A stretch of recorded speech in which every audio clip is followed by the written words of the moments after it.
Nós estamos aqui falando, né, de artes plásticas, cinema, e vamos falar também de livro, né? Nosso querido amigo Celso Vicente, que é jornalista, foi presidente do Sindicato de Jornalistas, também um dos melhores, né, Celso, do nosso tempo aí. E ele lançou um livro bem bacana, que é o Voar na Imaginação. A gente já falou aqui, né, que faz parte aí daquele projeto bonito do Tasso Scherer, lá na Desterrado. Inclusive, mando um beijo para ele, que nesse momento deve estar lá atendendo o pessoal, e hoje também está tendo a conversa com o Márcio Dizon, jornalista e escritor também. E o Celso já lançou esse livro dele, que é um livro bem interessante, né, Celso, bem diferente, que traz aí passarinhos e passaredos. Como é que surgiu essa ideia aí para esse livro? Pois então, Elaine, quando nasceu a minha neta, Alice, né, e lá já se vão 11 anos, né, eu tive a ideia, eu acho que eu vou ter que fazer um livro, né, infanto-juvenil, um livro infantil, né, só que as coisas vão passando, o tempo vai passando e essa promessa foi ficando no caminho, né, e assim, um pouco já, né, com vergonha, eu diria até, eu disse, gente, agora eu vou ter que fazer, porque ela já está pré-adolescente, né, eu faço agora, eu não faço mais, né.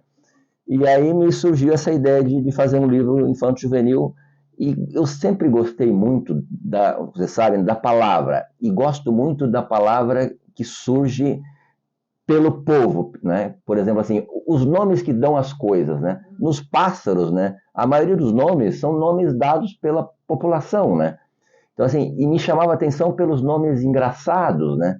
Por exemplo, esse livro tem uma pegada, assim, ao mesmo tempo que conta uma história, ele tem uma pegada de um trocadilho, assim, porque é uma brincadeira, por exemplo, tem um pássaro chamado mosquito, né, e outro chamado papa-mosquito. Então eu pergunto se, né, desculpa, pernilongo. Então eu pergunto na historinha, será que onde tem pernilongo também tem papa-mosquito, né? Sabe, essas coisas assim. Então, o tempo todo o livro brinca com o nome das palavras, né, dos pássaros, e são 48 pássaros ilustrados pela minha companheira Andréa, belíssimas ilustrações em aquarela, né, de todos os biomas do Brasil, tá?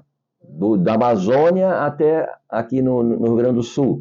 E claro, né, os pássaros têm nomes populares e eles recebem nomes também diferentes em cada região.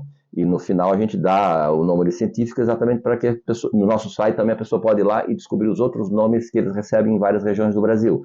Então ficou uma história muito legal, e eu digo aqui no livro sempre que voar na imaginação é alcançar a palavra em pleno voo, com trocadilhos e combinações que nos permitem pairar sobre o universo das aves que sobrevoam o céu do Brasil. E a outra coisa interessante, né, Helene, é que tu sabe, né, essa coisa da mudança climática, do chamado, vamos botar entre aspas, progresso, que é uma devastação em muitas circunstâncias, né, certo? No Brasil, sobretudo, né, nos últimos tempos, né? Então, eles estão sob iminência de desaparecer muitas espécies, né? Então, esse cuidado de dar atenção ao meio ambiente, né, também foi uma preocupação. E eu digo que esse é o primeiro, tá? Porque nós vamos fazer depois peixes, vamos fazer animais, insetos, flores e árvores.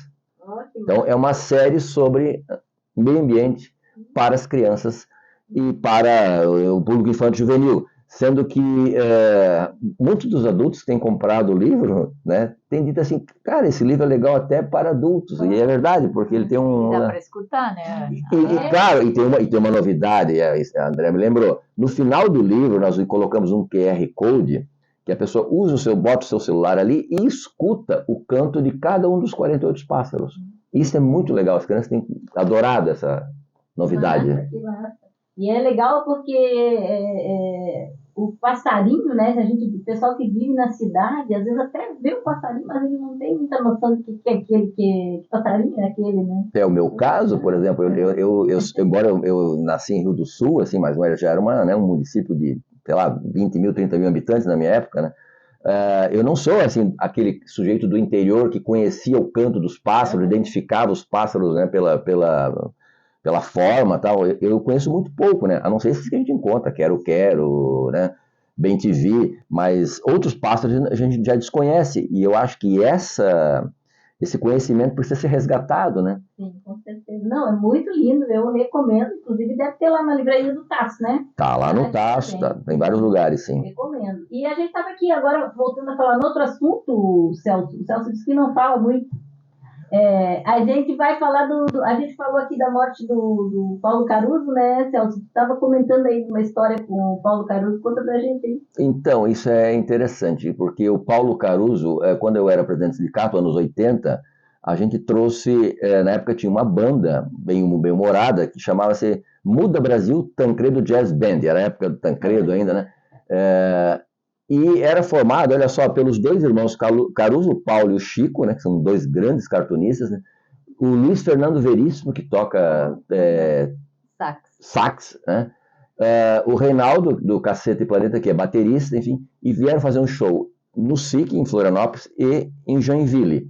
E quando eles estiveram em Florianópolis, eu levei o pessoal, na verdade, o Veríssimo voltou, o pessoal voltou, mas ficaram os dois Caruso aqui comigo em Florianópolis, eu levei para almoçar lá, eles queriam conhecer, na época a praia do momento era Joaquina, né? Levei lá para almoçar. E no agradecimento ele pegou um guardanapo e fez a minha caricatura. Cara, esse guardanapo virou a capa do meu primeiro livro, que chama-se Não Me Levem a Sério, né? E depois eu fiz um livro com ele, com o Paulo Caruso, né, chamado Gol é Orgasmo, só sobre humor sobre futebol, né? E no lançamento desse livro, na Livraria Saraiva, aqui em Florianópolis, para cada pessoa que estava presente, ele autografou com a charge da pessoa, ou seja, ele fez a charge da pessoa na hora ali. A caricatura, sim, né? Caricatura, desculpe, né? Caricatura. Que foi um presente maravilhoso para quem compareceu lá, né? Então, são essas histórias que às vezes a gente cruza com essas pessoas, né, fantásticas, né? O Paulo foi um dos maiores cartunistas brasileiros, com certeza, né? Contou um pouco da história desse país, né? E combateu como bom humorista, né? Com o riso, né? Com, né? A ironia, as coisas que tanto nos entristecem às vezes, né? Sabe? Porque o humor também é uma forma de combate, né?